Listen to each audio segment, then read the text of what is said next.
everyone. This is John Daly. I'm here with another episode of the Daily Express. Today, I have on someone who wears a lot of different hats. She's an author, she's an entrepreneur, an educator, and an advocate. Her novel Reclamation dives deep into the world of human sex trafficking. It's a very compelling story. I'm talking about Lisa Clonch Tschauner. How's it going today, Lisa?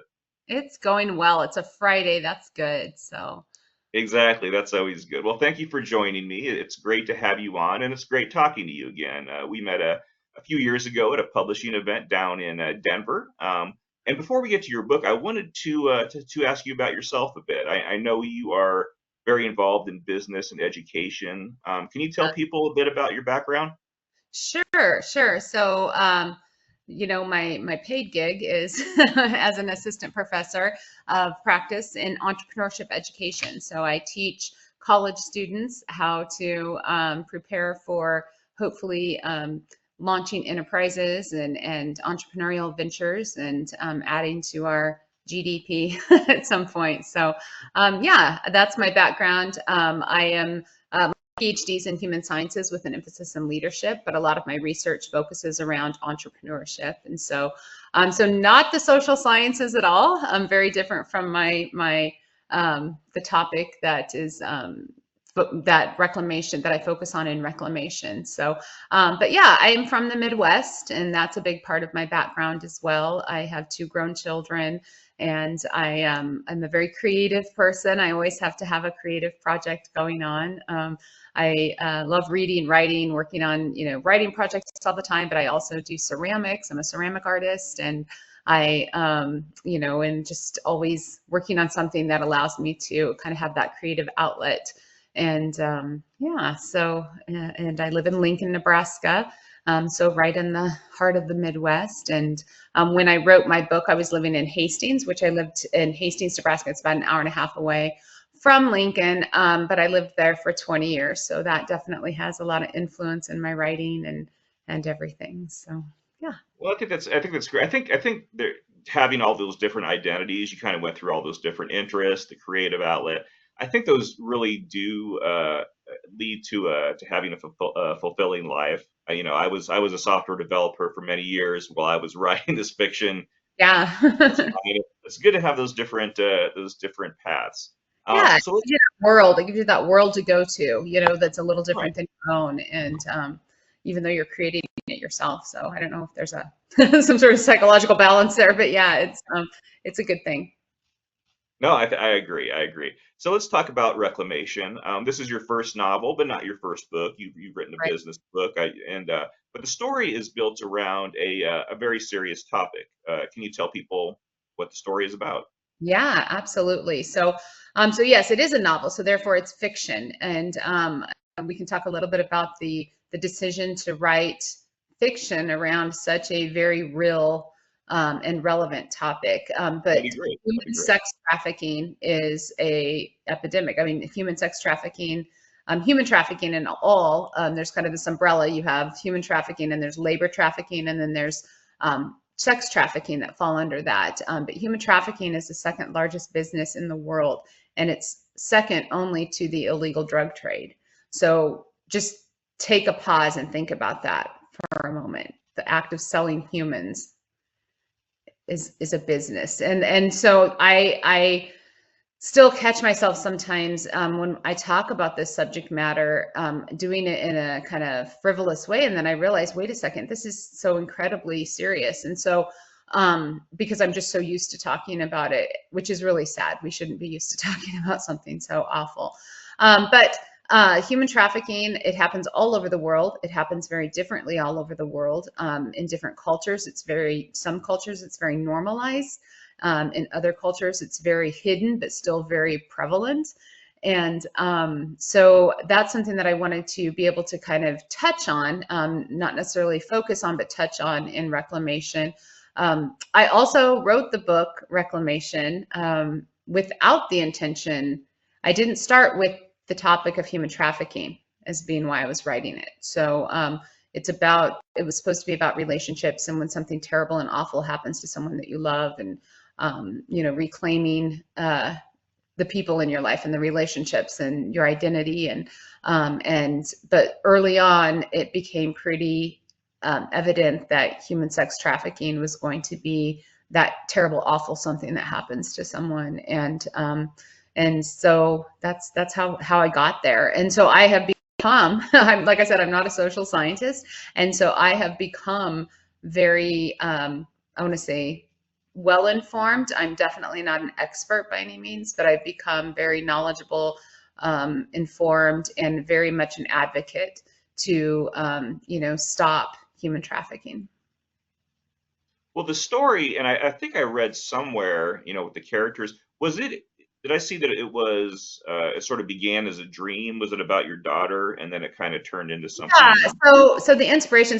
I apologize. You asked me what is it about. So it's about two young women from the Midwest, similar to a community like Hastings, Nebraska, where I lived for 20 years.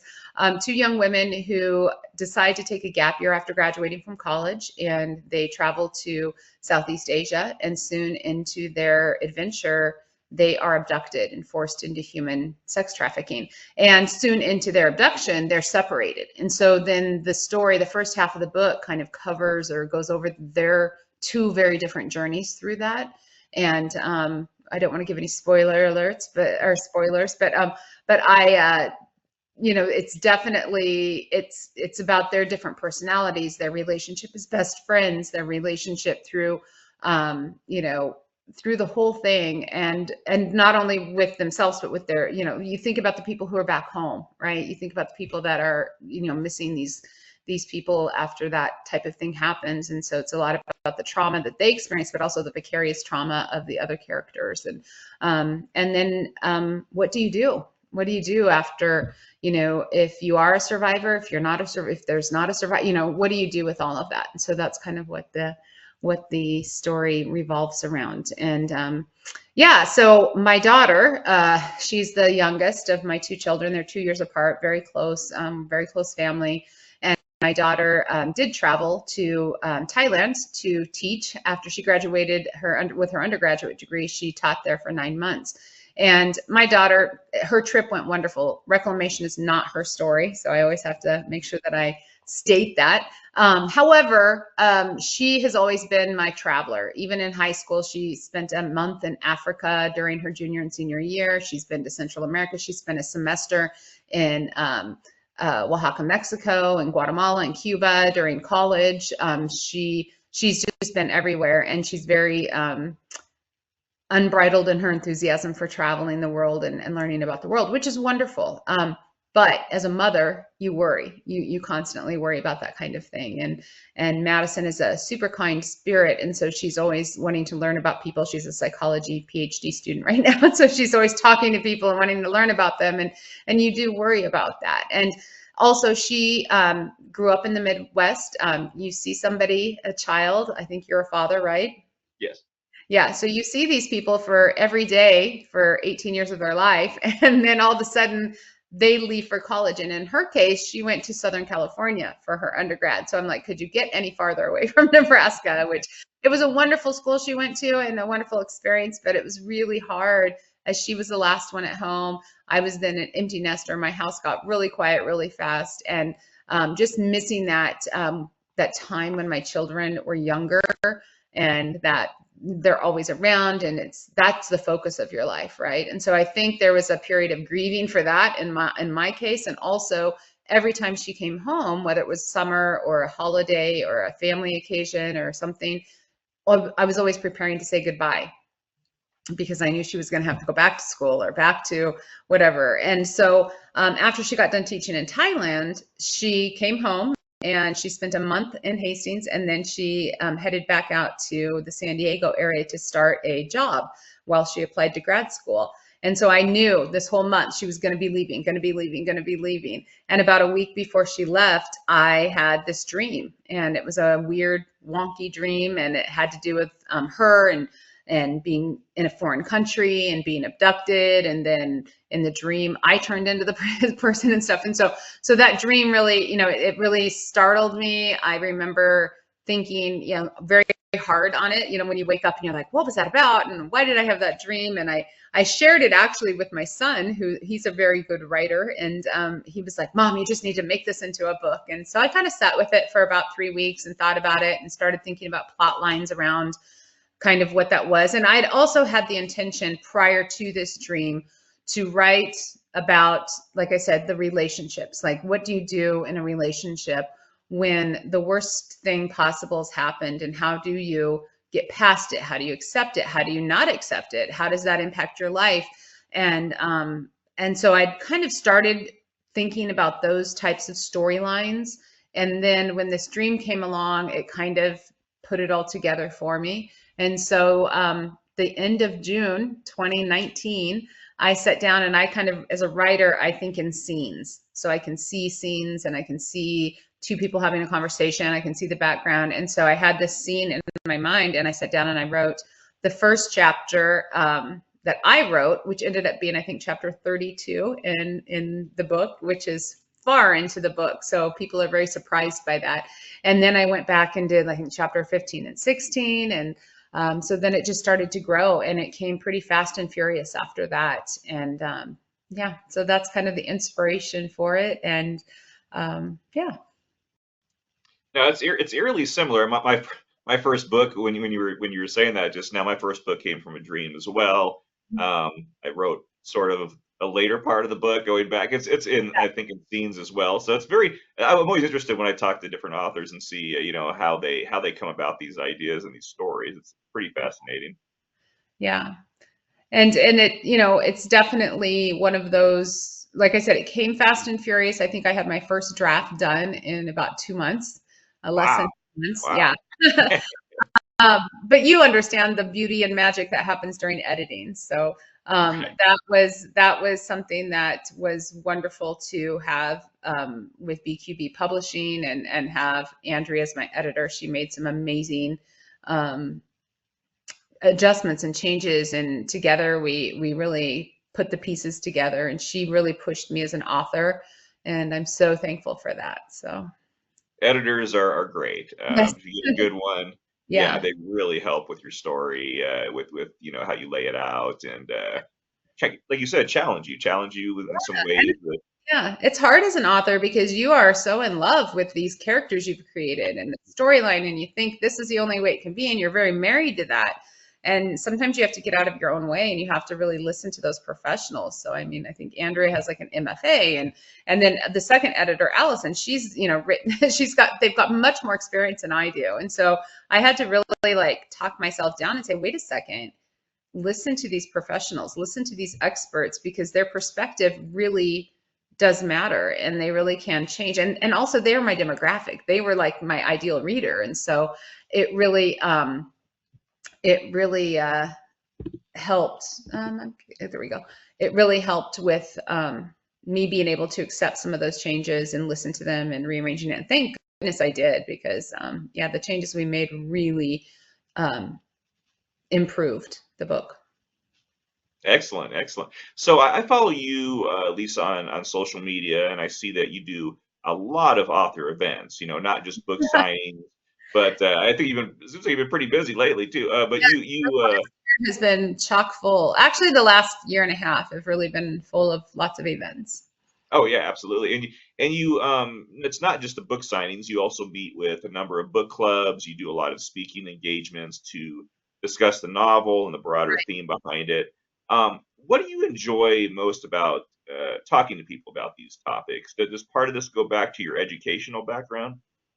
Yeah, I love engaging with readers. Absolutely, definitely. That's probably my favorite thing. I love engaging with readers who haven't read it, but even more so the ones who have, because then that's this kind of, I get something from them, they get something from me kind of thing. So because I get this feedback and I get to learn what really worked for them, what they connected with in the novel, and how they liked. I write, and I think my next novel will be the same format, but I write from first person perspective. I write from different perspectives. And I like to know how people like that. How does that set with them? How do they follow the story? I also time travel a little bit in my writing. So there's a lot of, reflection of the characters and then present day stuff. And so how does that work? Do they follow that? So I really like to learn from readers. So engaging with readers is absolutely my favorite.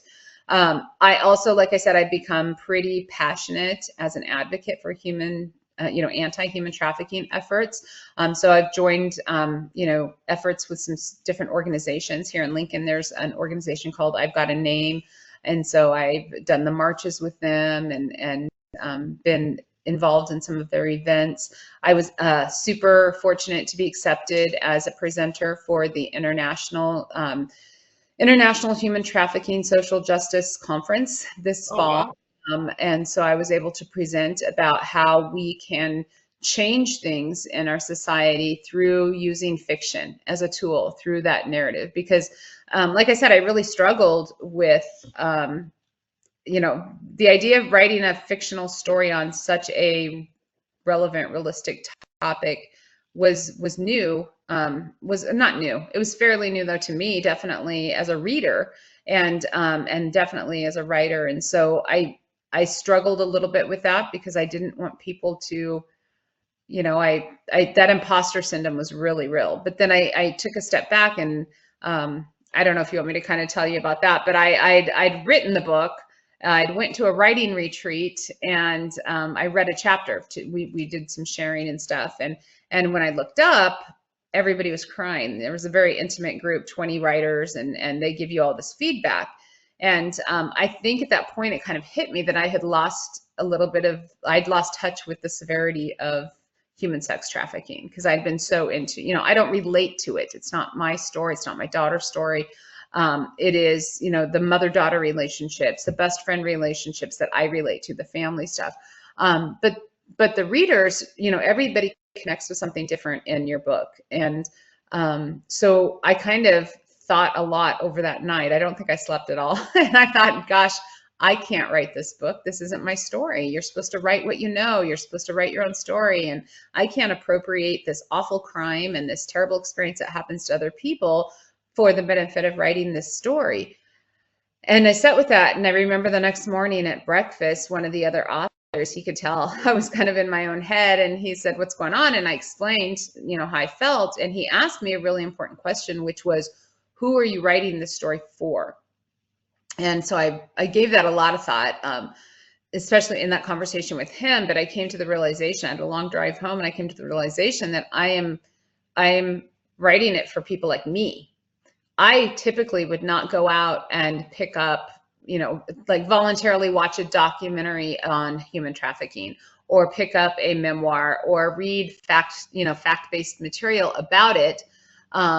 Because it's just not a subject matter that I gravitate to. It's not my field of study. So, it's not something pleasant at all to read. And so I wouldn't do that. But if I can read a story about characters that I do relate to, if I can read something that's a little more digestible, that doesn't involve real people, I think then I can take the story and the fiction and all the, twists and turns of a plot along with a lot of the factual stuff that's happening with this crime and understand it better.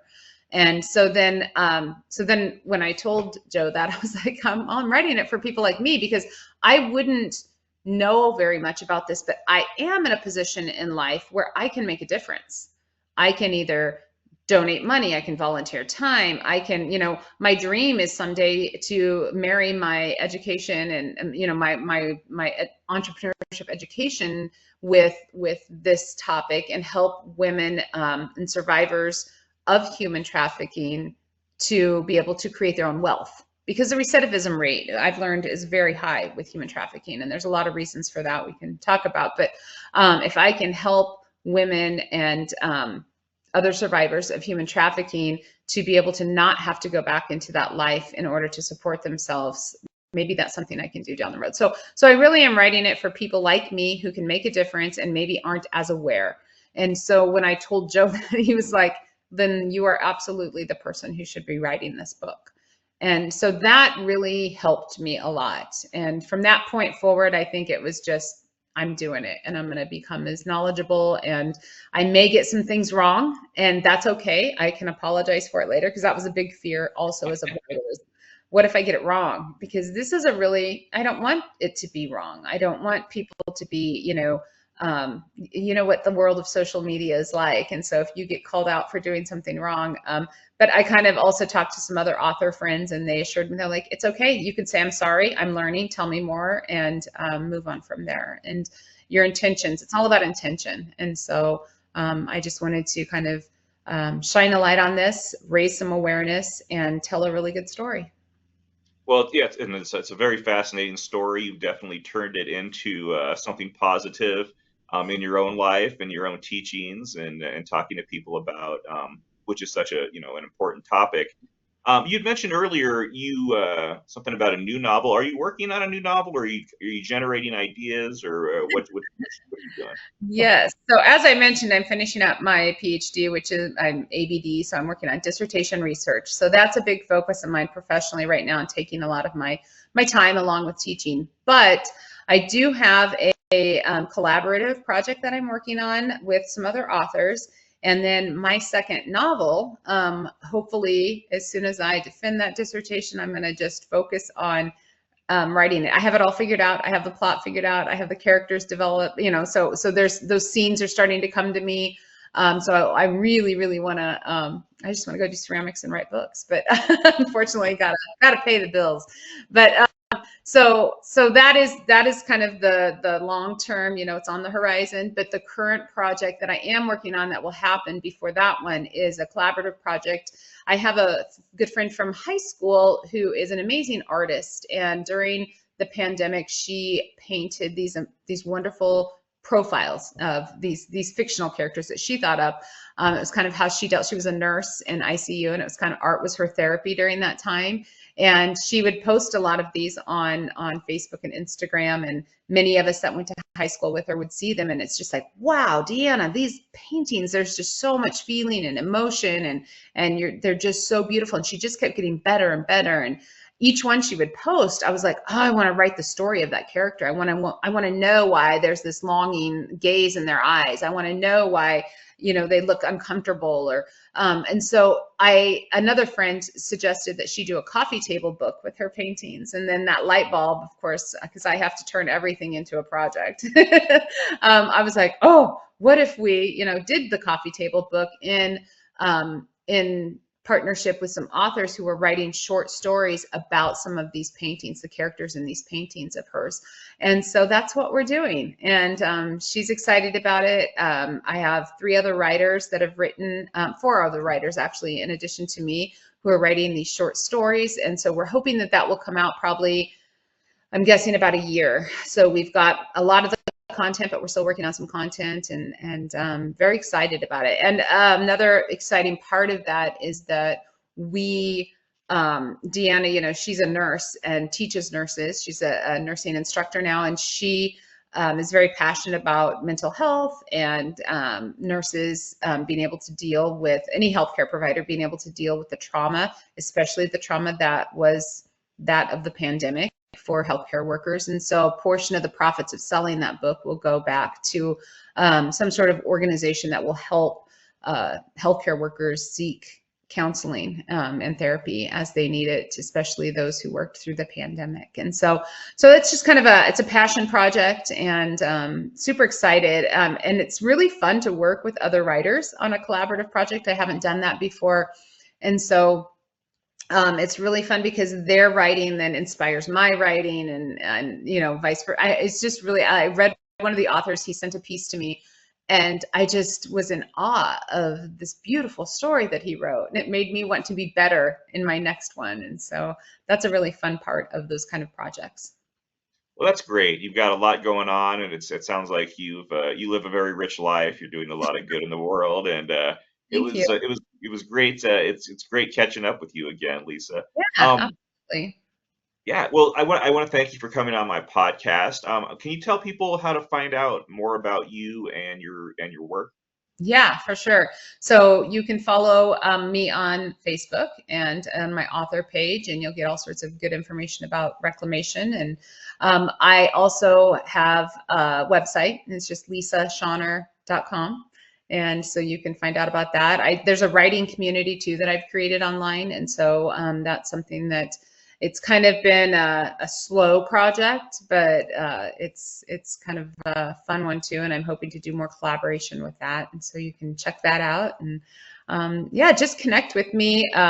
If you do read the book, I'd love to hear from readers. I love reviews. Every author loves reviews, but I'd like to hear what you think about it and how it impacted you and how it spoke to you. It's just fun because when I hear, especially people who know me, it's fun to see, like, I have a friend, she's a realtor and her son plays football, and she goes, oh, this part of the book and this part of the book, there's little nuggets and stuff that everybody kind of connects with in there. And so I just love to know what you thought. So do reach out, connect. That'd be great. Great. Well, I'll go ahead and add the links to both your book and your website in Great. the show notes so people can find it easily. And again, I want to thank you for coming on, Lisa, and I hope you have a great day. Yes, thanks so much, John.